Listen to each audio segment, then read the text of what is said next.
Okay, welcome back. We're moving on to section 19.4, and in fact, I'm going to include sections 19.5 and 6 in this video as well, because the two homework problems I assigned really rely on 19.6, so I'd rather get there right away. And 19.4 and 5 are fairly short, so we'll be able to get through those pretty quick, and then into 19.6. Then for the last two lectures, I'll assign some other videos that you can watch that won't be directly related to this book, because you'll have all the tools you need to do your homework problems by then, but the extra videos should reinforce some things about Fourier transforms. Anyway, let's talk about 19.4, which is a section on computing Fourier transforms. And in particular, it wants you to think about computing these for the Fourier transform on the infinite interval, in the sense that we're defining the Fourier transform from minus infinity to positive infinity of some function e to the minus I 2 pi x y dx. Okay, so we're going to be looking at computing some of these integrals, more or less. And we're going to compute the ones that are fairly easy. So we'll scroll down, and the first integral that I'm going to consider, the first Fourier transform, is of cosine.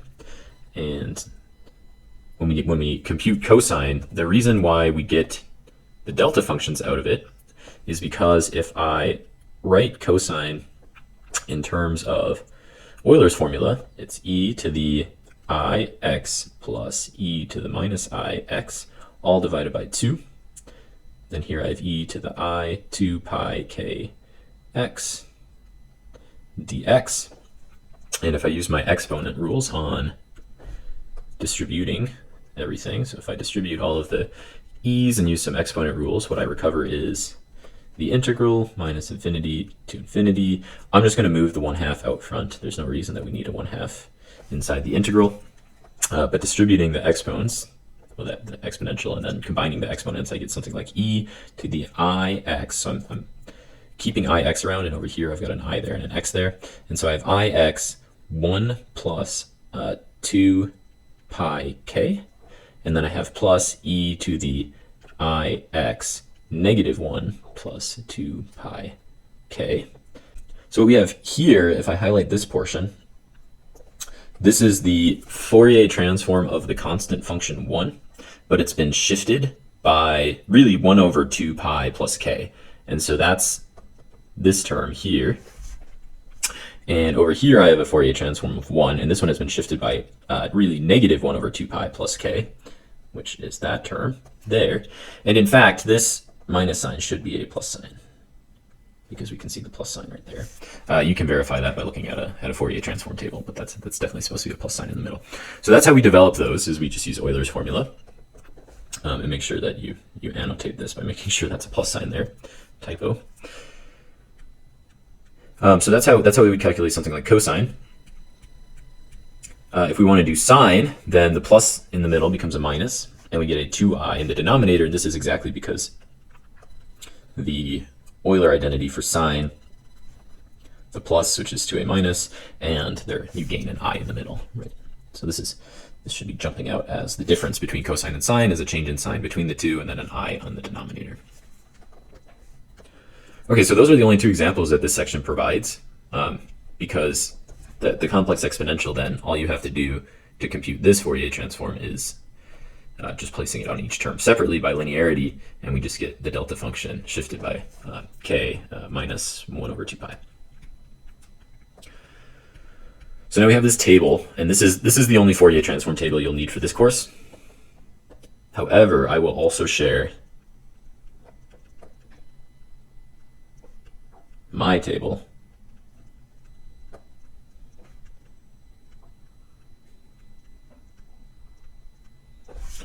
which has quite a few extra terms on it, but this is a good table for your reference. You're going to see just a lot of delta functions on the right. That's useful. Delta functions are definitely useful when it comes to Fourier transforms. I see one more typo really quick. There should be a negative sign right there. Something to keep in mind. So moving on to section 19.5, we're talking about inverting a Fourier transform. And the way we're going to invert a Fourier transform is, I described this already, I believe, a couple of videos ago, but the inverse just looks like the same as the Fourier transform, except my exponential has shifted from a minus I to a plus I.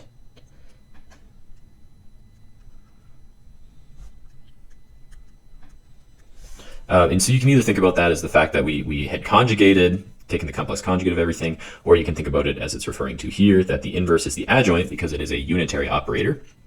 But either way, all you want to think about is that the inverse Fourier transform, if I ever have to send myself back, is I'm going to look at the function which my Fourier transform gave me, and I'm going to play the same game of this integral from minus infinity to plus infinity, but my complex exponential has changed sign.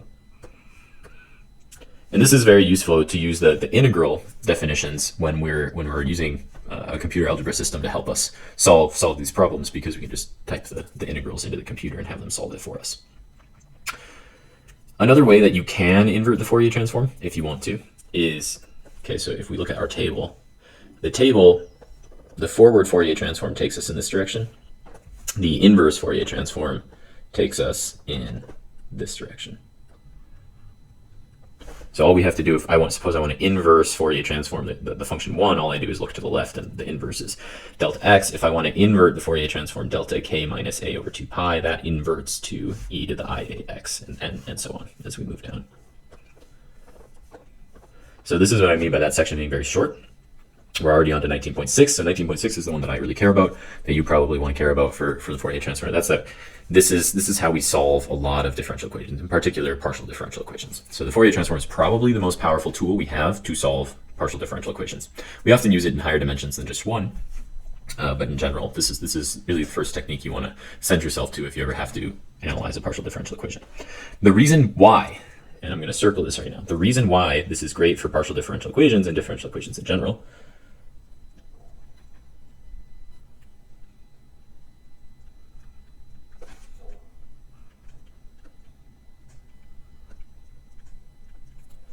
The reason why we care is that when I take the transform of a derivative, now you'll notice there's a prime there, in the transform space, I don't have any derivatives.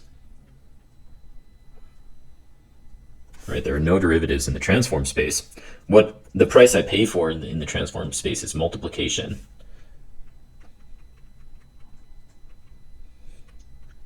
by I 2 pi k. So I 2 pi k is the price you pay for derivatives in the transform space. But let's jump back to maybe calculus 1. Would you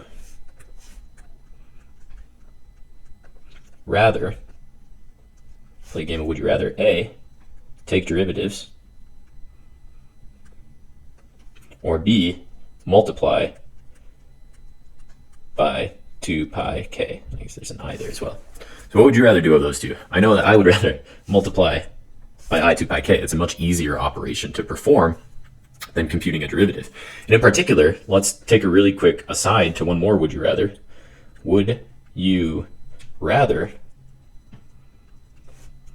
A, find the solution to d squared dx squared plus a d dx plus b y equals 0, or B, find the solution to I 2 pi k squared plus a I 2 pi k plus b equals 0. Because you'll notice, what have we done is we've converted all of the derivatives into I 2 pi k's, and in the second case, that equals 0 is an algebraic equation.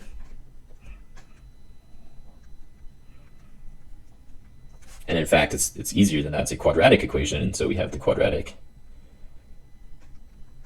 formula. The quadratic formula will give you the values of k for which this is satisfied. And once you have the values of k, then we know what our Fourier transform is, and we can take an inverse Fourier transform to actually solve this differential equation.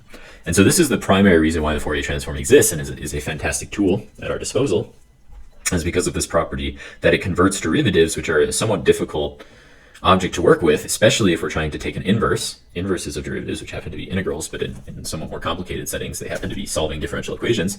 Inverting derivatives becomes solving algebraic problems, and we've been solving algebraic problems since 8th grade, depending on when you took Algebra 1, but I think 8th grade is a common time to start Algebra 1, 8th or 9th grade.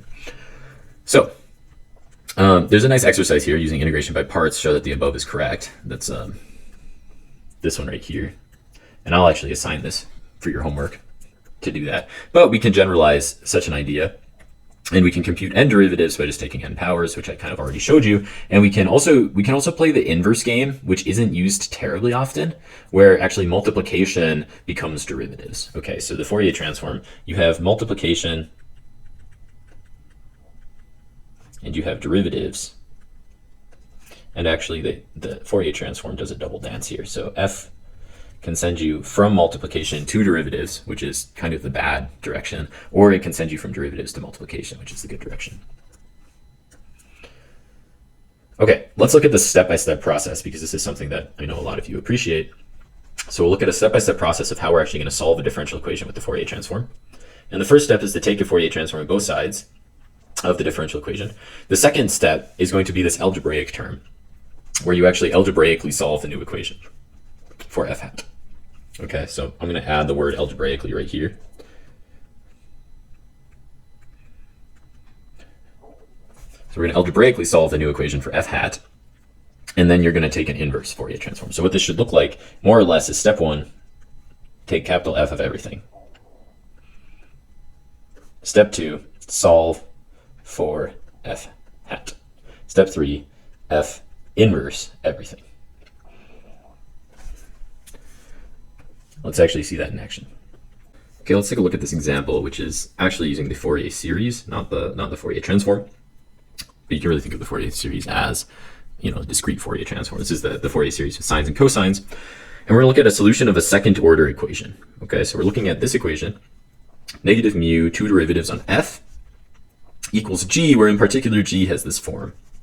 And I know this form looks a little bit scary to you. It's a piecewise function, but I'm going to try to jog your memory here. This is actually a function we've already taken a Fourier transform of in one of your homeworks, right? So g looks like this. It's a big square block in the middle of the interval, and then it jumps back down.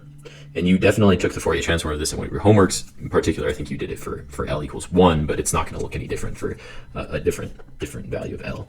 So I think you remember this, that in your homework, you calculated the a sub 0 term separately. That was the total mass under the interval, and that was 1/2 normalized mass, of course. And then you have these terms that you definitely calculated in your homework as well, that the coefficients for the Fourier series was sine 3 pi n over 2 minus sine pi n over 2 all divided by pi n. And actually this was only non-zero for all of the cosine terms. I should probably mention this should be an infinity there. If you put a capital N there, that's just truncated. Anyway, we're going to jump over to the whiteboard to solve this out. But just keep in mind, what we're trying to solve is negative mu is just a constant, and then two derivatives on f equals that function below g, the square box in the middle of the interval. And then there's something special here as well with the boundary conditions. f0 equals fl equals 0. So you'll remember from last semester that you have, for second order equations, you can have boundary value problems, and this is an example of one of those. And let's jump over to the whiteboard and see how we would solve this using the Fourier series. So solve, I'm going to say negative mu f double prime equals g, which was 0 between 0 and L over 4. It was 1 between L over 4 and 3L over 4. And then it was 0 between 3L over 4 and L. Okay, so we're going to solve this with boundary conditions. My boundary conditions are that f at 0 is 0, and actually that f at L is also 0. So, using Fourier transform methods, what we're actually going to do, since we're using the Fourier series here, is that we're going to represent both f and g as a Fourier series and compare coefficients, meaning the a sub n, b sub n, etc. Coefficients. Okay, so let's actually do that. Representing f as a Fourier transform. Keep in mind this is the interval, right? L to my interval is 0 to L. So the Fourier series looks a little bit different on 0 to L. I have a sub 0 plus the sum from 1 to infinity. And now I have a sub n cosine 2n pi over Lx plus b sub n sine 2 pi n over Lx. So this is the Fourier series for an arbitrary function, right? So note, since a sub n, b sub n aren't defined,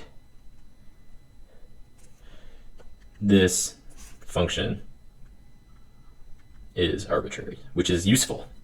Okay, it's useful here because we don't actually know what f solves this equation, right? However, we can also write g as its Fourier series. We already talked about this on the previous, where I told you it was 1/2 plus the sum n equals 1 to infinity. And then we decided that the a sub n's for g was sine 3 pi n over 2 minus sine n pi over 2, all divided by n pi. And then we had cosine here. Cosine, I guess it's 2 pi n over Lx. And no sine terms. That's important here. No sine terms. Okay, so the next step we have to do is actually compute the left-hand side. So we're going to compute that negative mu f double prime. So I'll say computing negative mu f double prime. All I need to do is multiply this, because that's f. That's a representation of f. I multiply that by negative mu, and I'm going to take two derivatives of that. So the derivatives, keep in mind, we're only going to see cosine and sine. These are the only points where the derivative sees something. And actually, the derivative is going to turn that into 0. And so what I get out of two derivatives on f and then multiplying by negative mu is I'm going to get the series here, n equals 1 to infinity, negative mu, two derivatives on cosine when I have a 2n pi over L on the inside is actually going to give me 4n squared pi squared over L squared. That's coming from the fact that every derivative has a chain rule, and I have two total derivatives, so that's why it's squared. And then I actually get cosine goes to sine, negatives. Cosine goes to negative sine, and sine goes back to cosine, so I pick up a negative sign, which is going to cancel with the negative mu out front. And then I have cosine 2n pi over Lx. And I'm going to get the same behavior for sine, plus mu 4n squared pi squared over Lx, sorry, not x, over L squared, sine 2n pi over Lx. And this term was multiplied by a sub n, so I'll put an a sub n there. This term was multiplied by b sub n, so I put a b sub n there. And that is now my Fourier representation of negative mu f double prime. And if negative mu f double prime represented as a Fourier series is equal to g represented as a Fourier series, and that's right here, that's g represented as a Fourier series, then in fact these must be equal. Representing both sides as a Fourier series is not going to make it no longer equal, and so those have to be equal. And now our job actually gets somewhat easy. All we have to do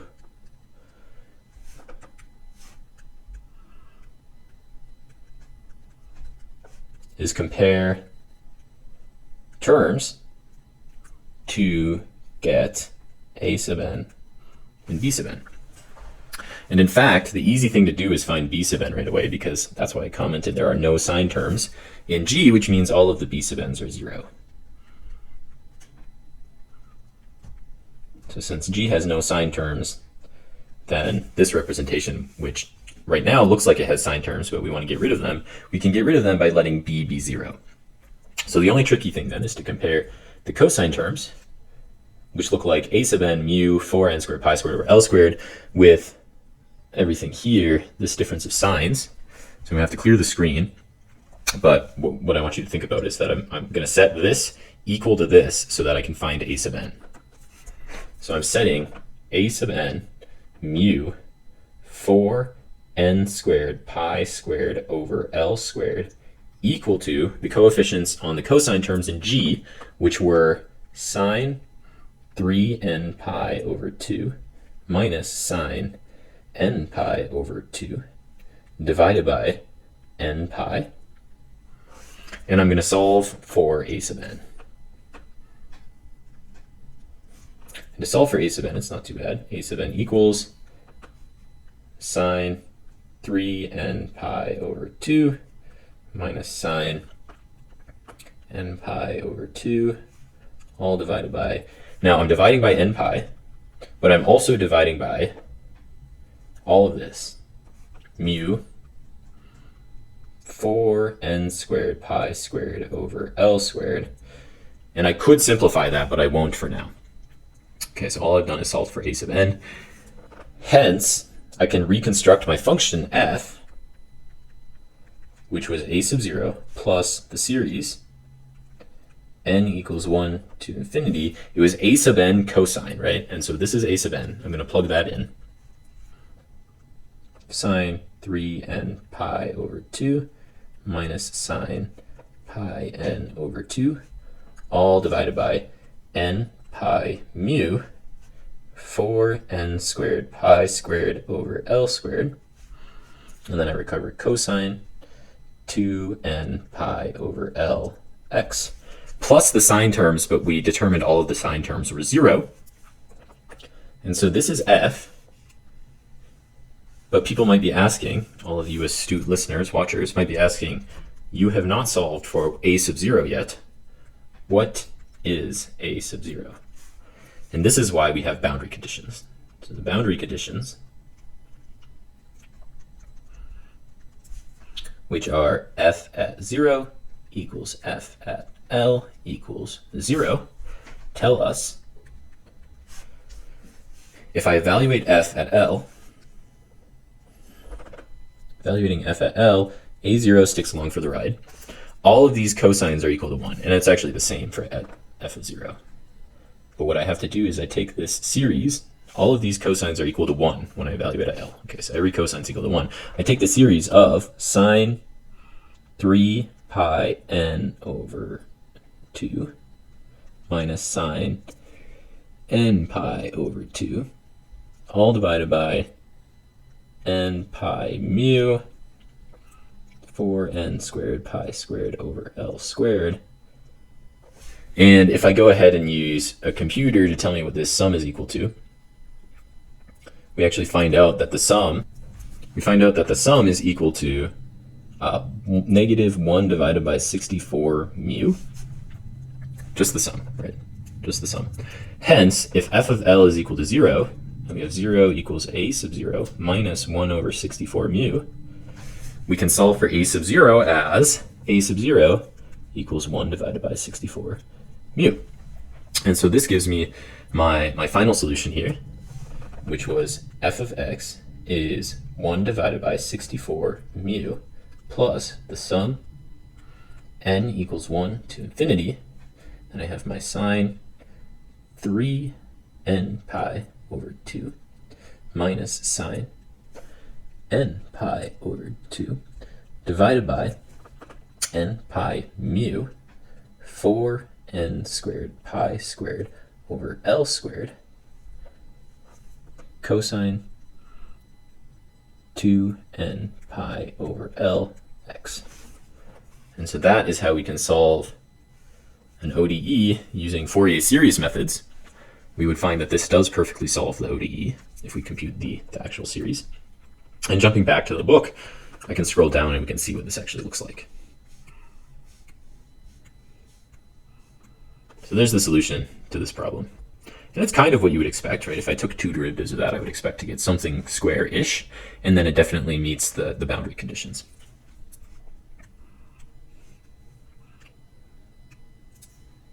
So moving on to the next example of these Fourier transforms being used to solve differential equations, we're actually taking the same example here, where we have negative mu and 2 derivatives on f equals g, same g as we had before, but what we're doing now is instead of representing f as its Fourier series, which is really like a0 plus a n cosine plus b n sine, we're going to do the more discrete Fourier transform. We represent f as just the sum of complex exponentials, a n e to the I n, 2 pi over L x.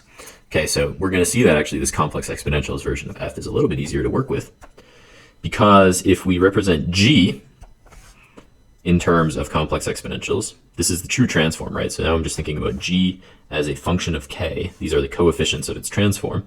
They look like this. E to the I k pi sine k pi over 2 over k pi, right? And you can all calculate these if you want to directly using the following. And you kind of did in your homework as well a couple weeks ago. And we can also take a Fourier transform of f. And let's recall what the Fourier transform of two derivatives with a negative mu is going to look like. That's going to be if f is the sum of these complex exponentials. Actually, let's call it f hat of k, and then the complex exponential is e to the I 2 pi n over lx, sorry, 2 pi k over lx. If I multiply by negative mu and take two derivatives, what's going to happen to f of k, f hat of k? I'm going to get a negative mu. One derivative gives me I 2 pi k over L. Two derivatives gives me I squared, which is negative 1. So that cancels there. And then I get 2 pi squared k squared over L squared. Oh, sorry, 4. 4 pi squared k squared over L squared f hat k, and then my exponentials. And so we see the same behavior that we saw in the Fourier series setting where I was multiplying by mu 4 pi squared k squared over L, and that's L squared. That's why I have this here. But now my life gets really, really easy if I want to compare these terms, compare and solve for f hat k, and in particular this is still k not equal to 0. So if I compare those two, I set them equal to each other, and I solve for f hat k, I immediately recover f hat k as just e to the I k pi sine k pi over 2 divided by, so I have a mu k pi, and then I have all of this in the denominator as well, 4 pi squared k squared over L squared. But all of a sudden, it only took me that long to find f hat when I'm using this Fourier transform. And this is still for non-zero k, but for everything else, I've already found f hat. And if I scroll down, then finding at k equals 0, we can either do two things. We can do two things. We can do L'Hopital's, or we can find that f hat at 0 is the same as it was before. Just by solving the sum of the rest of them, we get 1 over 64 mu. Unfortunately, this doesn't actually show that to us, but we could use L'Hopital's on that, or we could find it directly by doing the same thing we did before and get that f hat at 0 is 1 over 64 mu. Okay, so moving on to now that maybe the continuous Fourier transform, let's tackle just a slightly different ODE. Okay, so we're going to tackle the ODE. Negative two derivatives on f is the delta function, and let's jump over to the whiteboard, and so we're going to solve negative d squared dx squared f equals the delta function with the Fourier transform minus infinity to infinity e to the I k x, and I guess there's a 2 pi there as well, dx. Okay, if I follow my step-by-step process, step 1 is take f of both sides. And if I do that, then f on that term gives me, well, it gives me f hat of k. It's a Fourier transform. But recall that d squared dx squared is actually 2 pi ki squared. And then there's a minus sign there. So the d squared dx squared becomes 2 pi ki, and then I'm squaring it. Equals, let's recall the Fourier transform of the delta function is actually just a constant 1. And so if step 2, solve for f hat, all I have to do is really simplify my negative 2 pi ki squared. I'm going to get 4 pi squared k squared, and then I'm going to get I squared, which is negative 1, and I'm going to get negative 1, which is just positive 1. Now I have f hat k equals 1, or in other words, if I solve for f hat, that's 1 divided by 4 pi squared k squared. Step 3, I take the inverse transform of both sides. So I'm going to take f inverse both sides. And what this gives me is f of x on the left-hand side, because f inverse of a hat just recovers f of x. And then we use a computer. We use a computer to compute f inverse 1 divided by 4 pi squared k squared. And how we would do this on a computer is we would ask it to integrate from minus infinity to infinity 1 divided by 4 pi squared k squared e to the I 2 pi kx, and then we'd say dk. And I pronounced k, but I didn't write k, dk. So computing that integral on a computer, you would find out that this is equal to negative absolute value of x divided by 2. And so that's actually the solution to this ODE. So that's why the Fourier transform is useful. Okay, jumping back, there's a little bit of prose here at the end about what are called fundamental solutions, and in particular, how you can actually solve for the electrostatic potential using the Fourier transform to find the fundamental solution. This is the Laplacian, right? So it's the Laplacian equals a delta function, and then you recover the electrostatic potential for free, which is really kind of a nice thing to see. But anyway, that's the full chapter. That's the end of the book. I'm really proud of all of you. I'm glad you made it this far. I'll see you in class. Bye.